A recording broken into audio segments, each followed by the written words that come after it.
What if the glittering romance of Prince Harry's bespoke engagement ring for Meghan Markle concealed a quiet erosion of royal legacy, where symbolic ties to Princess Diana were subtly dismantled through repeated redesigns, sparking whispers of dissatisfaction, hidden motives, and a clash between timeless tradition and fleeting trends? Good day, my discerning friends. Let's unpack this sparkling saga together, shall we? With the calm assurance that comes from peering behind the palace curtains. You know, when Prince Harry and Meghan Markle announced their engagement back in November 2017, it was presented as a fairy tale moment, wasn't it? There they were, standing in the sunken garden at Kensington Palace, a spot laden with memories of Diana herself, and Meghan, with that wide-eyed enthusiasm, described the ring as beautiful, and he designed it. It's incredible. But let's linger on that for a moment. The ring wasn't just any bauble. It was crafted to tell a story, one that wove in threads of love, loss, and lineage. At its heart sat a cushion-cut diamond from Botswana, a place close to Harry's soul from his gap-year adventures and conservation work. Flanking it were two smaller diamonds, carefully selected from Princess Diana's personal collection, ensuring, as Harry put it, that his mother could be part of their journey. The band itself was a sturdy, plain yellow gold, evoking a sense of solidity and timelessness that seemed to echo the weight of royal history. Now, I must confide in you, as one who appreciates the nuances of these matters, that the creation of this ring involved more than just Harry's heartfelt input. He collaborated with Cleave & Company, the esteemed jewelers who've long held the royal warrant, supplying pieces to the family for generations. A well-placed source in palace circles has shared that the design process was meticulous, with Harry insisting on elements that honored Diana's memory without overshadowing the new chapter. It's the sort of detail that makes you nod in approval, the young prince, still grappling with his mother's tragic absence, channeling that into something tangible and enduring. And let's not overlook the value here. Estimates pegged the original ring at around $350,000, but of course, in royal terms, its worth transcended mere currency, rooted instead in emotional heirlooms and the continuity of legacy. But here's where the intrigue begins to simmer, my friends. You see, engagement rings in the royal family aren't mere accessories to be swapped on a whim. They're artifacts, shorthand for heritage and stability. Think of Queen Elizabeth's ring, with its diamonds from her mother-in-law's tiara, or Princess Anne's sapphire, both unchanged through decades of wear. They speak of endurance, of a commitment to preserving the past amid the present's tempests. Harry's ring, in that vein, carried an even deeper layer, influenced by a figure whose name might not ring bells in every household, but whose impact on British jewelry is profound: David Thomas. David Thomas, now there's a name worth savoring. He wasn't just any jeweler. He served as crown jeweler, a role that placed him at the heart of post-war British design, reshaping how royalty adorned itself after the austerity of the war years. While at Garrard & Company, Thomas designed Princess Diana's own engagement ring, that iconic sapphire surrounded by diamonds, which later passed to Catherine, Princess of Wales. But his connection to Diana went beyond professional duty. It was personal. A longtime family acquaintance recalls how Thomas cherished cufflinks gifted by Diana herself, wearing them as talismans of their bond. For him, jewelry was narrative incarnate memory forged in precious metals and stones, each piece a chapter in a larger story. Tragically, David Thomas passed away on the 18th of January this year, 2026, from complications related to Alzheimer's disease, as noted in his obituary. Yet, even in 2025, amid his declining health, he retained a remarkable lucidity when it came to his designs from the 1970s onward. He could identify and describe them with precision, a testament to how deeply embedded those creations were in his mind. It's poignant, isn't it? Here was a man whose work bridged generations, and his influence subtly permeated Harry's original ring design through the traditions of Cleave & Company, which echoed Thomas's emphasis on emotional resonance over ostentation. In the initial glow of the engagement, the public lapped it up. Media outlets from Vogue to the BBC heralded it as a modern yet respectful nod to Diana, with Meghan's simple praise reinforcing the narrative of Harry's thoughtful design. But, as you and I both know, in the world of royals, enthusiasm can sometimes mask undercurrents. A source within the inner circle hints that while Meghan appeared delighted, there were early whispers of her finding the ring's scale somewhat modest compared to the flashier styles she'd encountered in Hollywood circles. Nothing overt, mind you, just the sort of quiet observation that gains traction over time. And let's be frank, Meghan, with her background in acting and her keen eye for aesthetics, brought a fresh perspective to royal fashion, one that prioritized contemporary appeal. Harry, ever the romantic, seemed content to let that shine through. Yet this sets the stage for the drama that unfolded, doesn't it? The ring, as an heirloom in the making, was meant to endure unaltered, much like those of previous generations. Its thicker gold band grounded the stones, giving it a heft that felt appropriate for palace life, durable for garden parties, state dinners, and the occasional wave from a balcony. Experts in jewelry circles praised its balance, the Botswana diamond symbolizing adventure, and Africa's pull on Harry, Diana's stones evoking maternal blessing, all set in a band that whispered of quiet strength rather than shouting opulence. It's the kind of design that invites you to ponder the quarrels of inheritance, who gets what, and why certain pieces stir such passion within families. Money enters the picture here too, subtly but surely. Royal jewels aren't just sentimental, they're investments in legacy, often appreciating in cultural value far beyond their market price. A well-meaning staff member confides that the original ring's simplicity was seen as a virtue, aligning with the family's post-Diana efforts to appear more relatable amid public scrutiny. But tastes evolve, and so do desires. By 2019, keen observers, those eagle-eyed royal watchers we all secretly admire, began noticing shifts during public appearances. At Trooping the Color that June, Meghan's hand caught the light differently, sparking the first ripples of speculation. Was it a mere adjustment for comfort, perhaps after the birth of Archie, or something more telling? The stones remained the same, but the band had transformed from that robust yellow gold to a slender micro-pavé set with tiny diamonds, sparkling like a constellation. Commentary in fashion circles, including insights from Vogue, described it as an entirely new bespoke setting, with the stones removed and reset from scratch. Technically sound, of course, but symbolically. That's where the cynicism creeps in, my friends.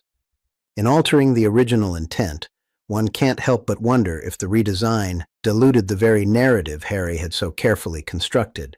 Public reactions were swift and divided, fueling the gossip mills. Some applauded the update as elegant and modern, suiting Meghan's lithe style. Others, however, decried it as trend-chasing, making the ring appear lighter, almost ephemeral, less suited to the gravitas of a future heirloom. A source behind closed doors murmurs of underlying dissatisfaction. Perhaps the original felt too plain, too reminiscent of a bygone era that didn't align with Meghan's vision. And Harry, well, one might say he played along, crediting the change to a first anniversary gift, but there's a skeptical undercurrent there, isn't there? As if the prince, in his eagerness to please, overlooked the deeper implications for Diana's lingering presence. This wasn't the end of the alterations either. Reports suggest up to 4 changes over the years, each tweaking the story a bit more. By 2023, during a Netflix trailer appearance, the center stone seemed reshaped from cushion to a squarer emerald cut, making it loom larger, more commanding. Absences of the ring in public sparked further intrigue. Was it off for repairs or signaling strains in the marriage?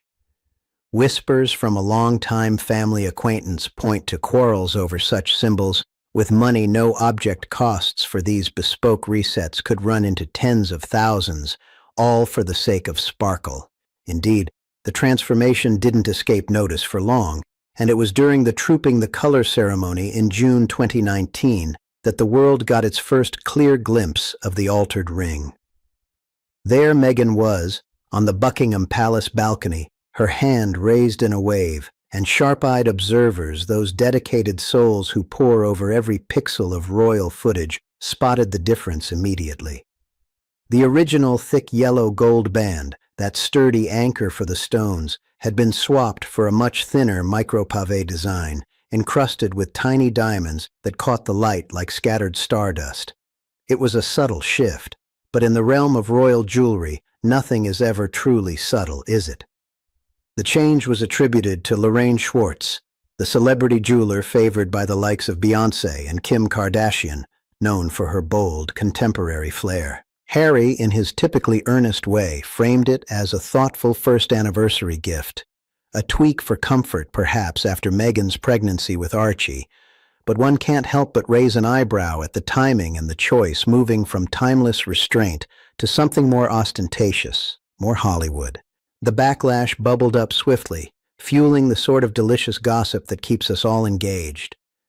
Ingrid Seward, that seasoned royal commentator and editor of Majesty magazine, didn't mince words. She described the redesign as rather odd for a piece laden with such historical significance, suggesting it tampered with the original's intent in a way that felt unnecessary.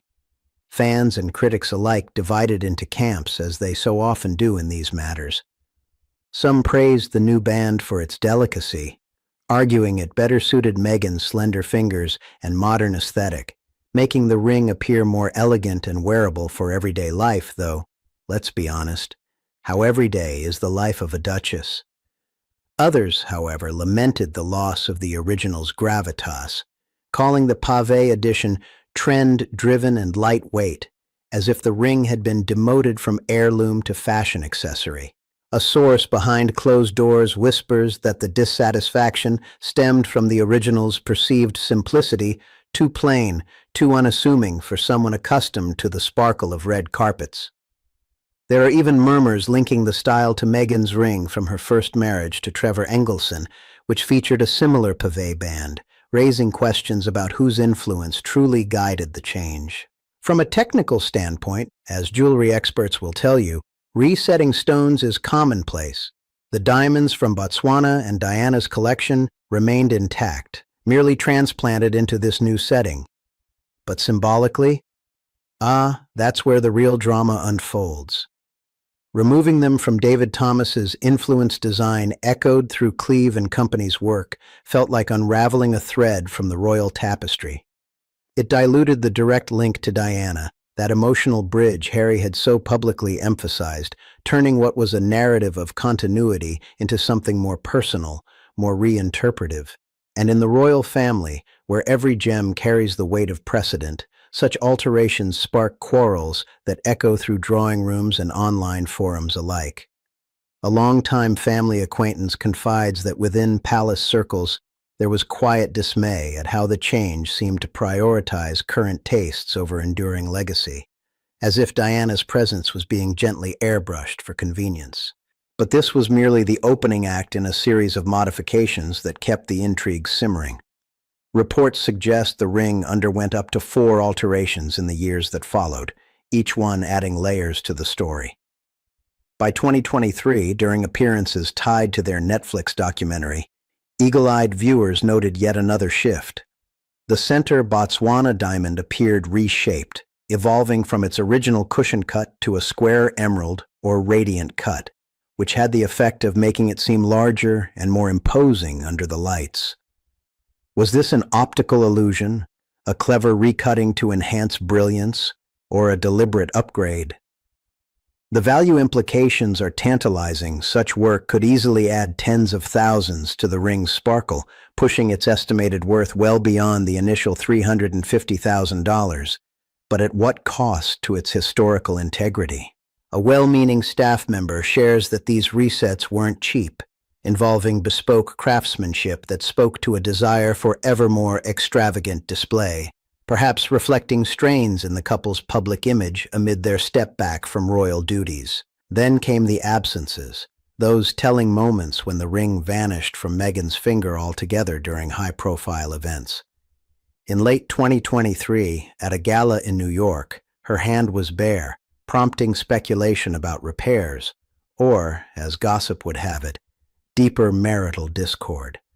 Similar sightings followed in 2024 and into 2025, with the ring reappearing altered yet again, its band refined further, and the stones set in a way that amplified their fire.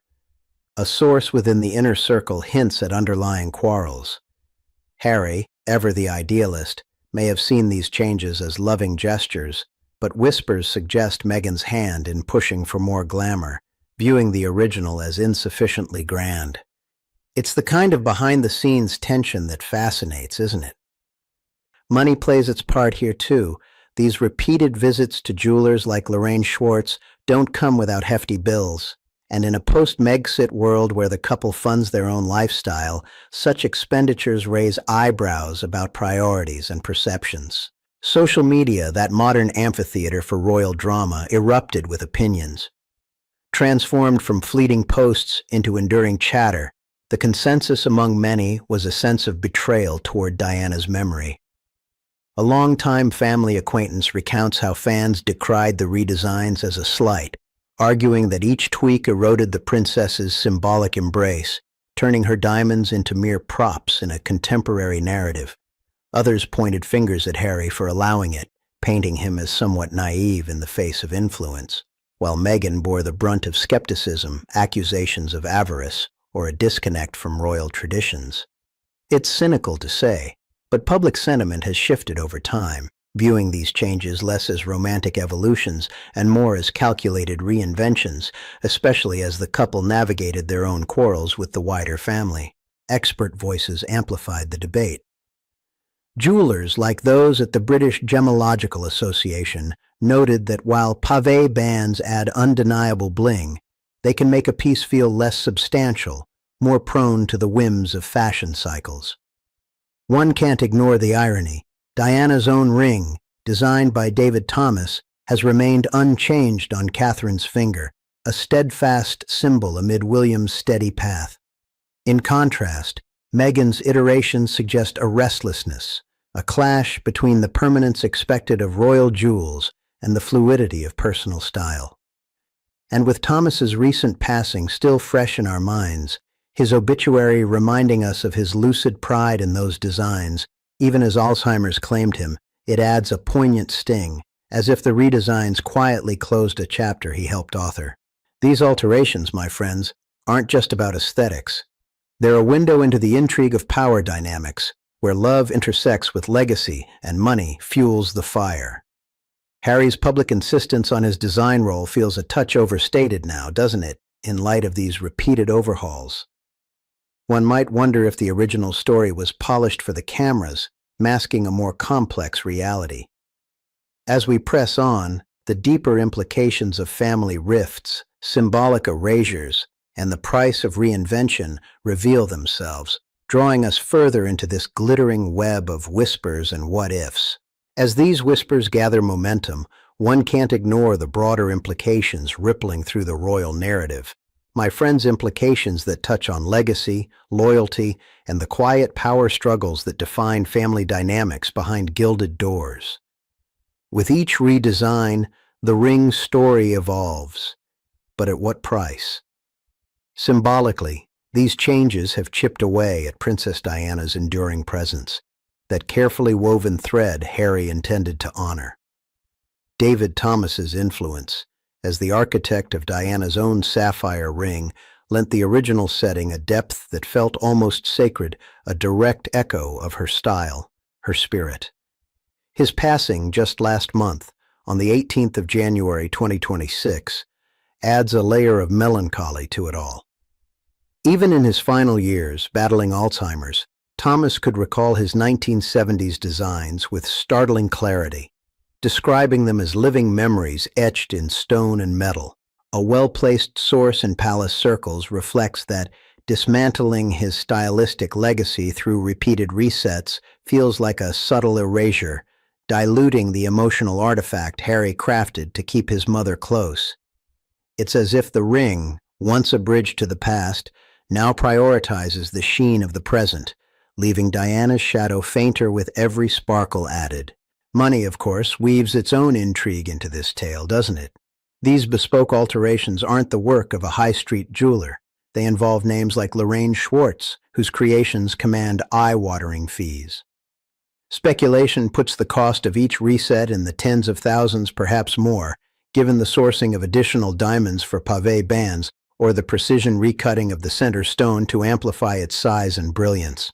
The original ring's value, around $350,000, might have appreciated culturally as an untouched heirloom, much like Diana's pieces that fetch millions at auction for their provenance alone. But with these modifications, detractors murmur of a devaluation in historical terms, even joking, albeit cynically, about how such a frequently tweaked item might end up on eBay one day, stripped of its royal mystique. A source behind closed doors confides that the expenditures reflect a shift in priorities post-Megxit, where the couple's independent ventures demand a polished, extravagant image to sustain their brand.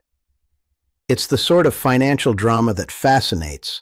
Love tokens turned investments, with each upgrade hinting at deeper desires for status amid the quarrels of self-funded exile. And oh, the family tensions, those are the real meat of the gossip, aren't they?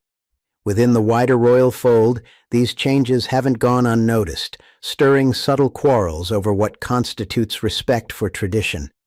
Prince William and Catherine, for instance, have preserved Diana's sapphire ring in its original form, a quiet statement of continuity that contrasts sharply with Harry's evolving piece. A longtime family acquaintance shares that palace insiders view the redesigns as symptomatic of a broader rift, the Sussexes' inclination toward reinvention, clashing with the Windsors' emphasis on steadfast legacy. Harry's role in all this draws a touch of pitying skepticism. One pictures him, the spare-turned rebel, perhaps naively acquiescing to changes that undermine his own heartfelt design, all in the name of marital harmony. As for Meghan, public sentiment leans toward dismissal, painting her as the driving force behind the pursuit of more glamour, her Hollywood roots favoring trends over timelessness. Whispers from a source within the inner circle suggest she found the original too small or unremarkable, craving the kind of opulence that turns heads in Beverly Hills rather than blending into Balmoral. It's cynical, perhaps, but such rumors fuel the drama we crave. A duchess reimagining her role, only to spark backlash for tampering with sacred symbols. Then there are the absences, those pregnant pauses in the ring's public life that hint at personal storms. From 2023 onward, Meghan's bare finger at events like the Invictus Games or charity galas ignited speculation repairs, they said officially, but gossip circles buzzed with tales of marital strain. A well-meaning staff member recounts instances where the ring's disappearance coincided with reported tensions, as if the jewel itself became a barometer for the couple's ups and downs. By 2025, in glimpses from their Netflix ventures, it re-emerged with yet another tweak. The stones set higher, the band even more diamond-laden, as though compensating for something unspoken. These moments invite us to ponder the human side, quarrels over symbols that represent not just love, but identity and allegiance. In a family where jewels are passed down like silent testaments, think of the Queen Mother's sapphires or Victoria's emeralds. Altering one so prominently feels like a declaration, a quiet rebellion against the weight of history. Yet, let's step back and reflect confidentially, as equals in this discerning circle. Royal jewelry has always been more than adornment, its narrative rendered in gold and gems, a shorthand for which parts of the past we choose to preserve, reinterpret, or let fade.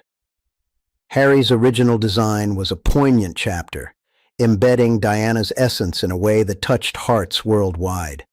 The redesigns, however well-intentioned, rewrite that story, shifting from emotional depth to surface allure. Whether Harry truly designed these later versions or merely endorsed them under influence remains a point of skeptical intrigue. Public claims aside, The lie exposed isn't outright deception, but the subtle unraveling of intent. Meghan's choices, viewed through a dismissive lens, reflect a modern pragmatism that chafes against royal rigidity, prioritizing personal expression over collective memory. It's the drama of it all that captivates. Intrigue in the alterations, gossip in the motives, quarrels in the family echoes, and money in the glittering upgrades. Circling back to our starting whisper, what if that romantic tale of Harry's handcrafted ring hit a gradual erosion of legacy, where Diana's ties were loosened through redesigns that whispered of dissatisfaction and clashing visions? In the end, my friends, it's a reminder that in royal life, even the smallest sparkle can reveal volumes about love, loss, and the choices that bind or break. If this has piqued your curiosity as it has mine, do share your thoughts below, perhaps subscribe for more peeks behind those palace curtains. Until next time, stay sharp and ever observant.